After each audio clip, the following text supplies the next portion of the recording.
think that's absolutely the case, Bev. So let's reflect on what happened to get us here. And that is that just over 24 hours into that mini rebellion by the Wagner Group, when they were within 200 miles of Moscow on Saturday night, Moscow time, we got this sudden night. Oh, here's the deal. Prigozhin will go to Belarus. The Wagner Group fighters will all get amnesties. Over the course of Sunday, through on Russian state TV and from politicians, it was just commentator after commentator saying, but wait a minute, Vladimir Putin said that this was a betrayal, this was internal treason, and that it had to be punished. Where's the punishment?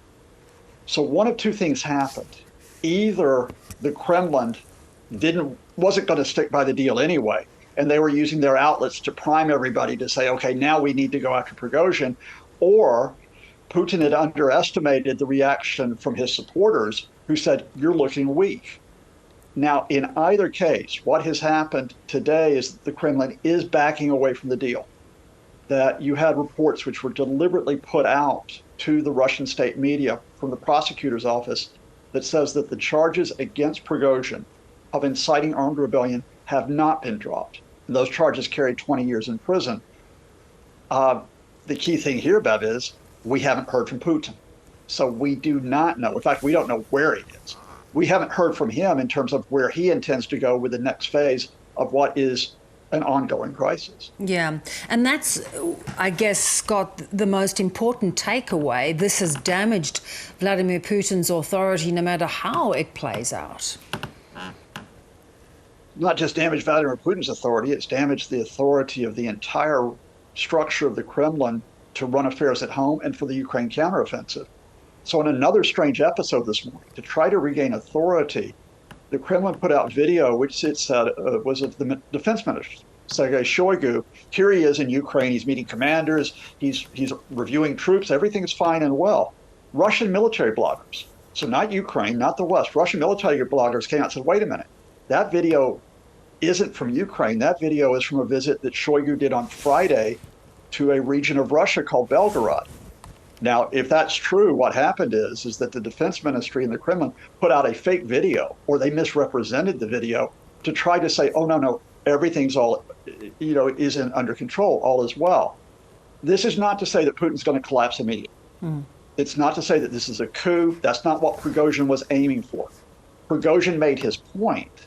The key thing here is having made his point, there are others within Russia now, political, economic, and military leaders who are going to have to review their position, especially when you combine that with the fact that the Ukraine counteroffensive is continuing to make gains and to defeat Russian forces, which of course will just add to Putin's weak position. Yeah, and that's what I'm really interested to understand, Scott. What other possibilities are there to challenge Putin's authority, to in fact challenge Putin as an ongoing president? Bev, sometimes we think of coups as being like, oh, all of a sudden the tanks show up, that's it, and it's out the door. What happens more often when you have a change of power is that you have a gradual loss of legitimacy, and that you will have various people that will peel away from you. So you'll see some business elites that will start to say, we're not sure where this economy is going. Then you might have some politicians who will dare to defy the Kremlin and say very carefully, maybe we need to think about where we're going here. And then you might have military figures who do it.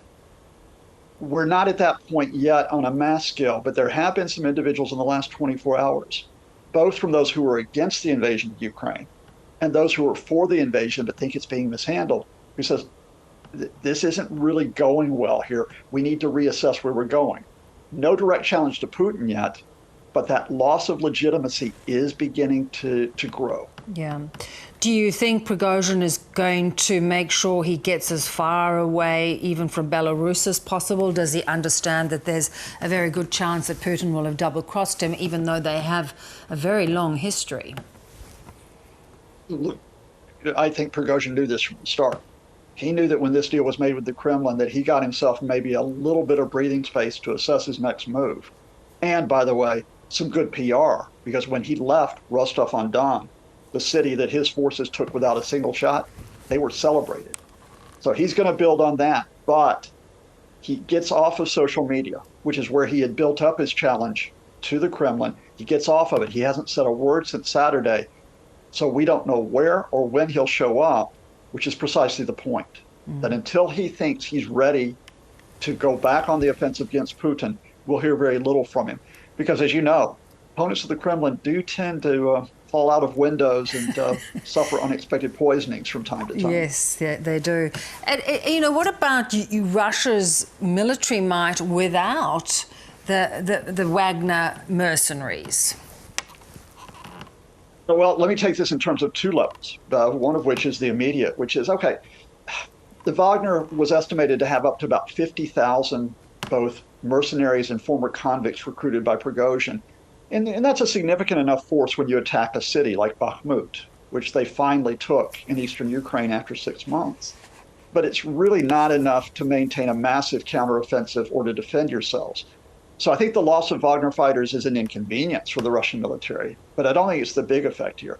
I think the big effect is what Wagner did on Saturday when it went onto Rostov-on-Don, because that's the major logistical hub for running the invasion of Ukraine.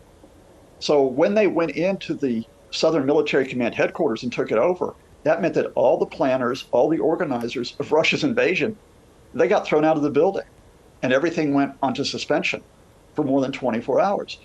Now, Russia will try to rebuild today, but as they have been caught with this internal conflict, Ukraine has taken more territory in the east and in the south of the country. And I think then the bigger impact in terms of the military planning is there a split in the Russian military now? There's been a contest where Prigozhin's favored his commanders and the defense ministry has favored their commanders. Is this now basically an internal warfare within the defense ministry, which means they're more concerned about saving their own skins than they are about saving the Ukraine invasion?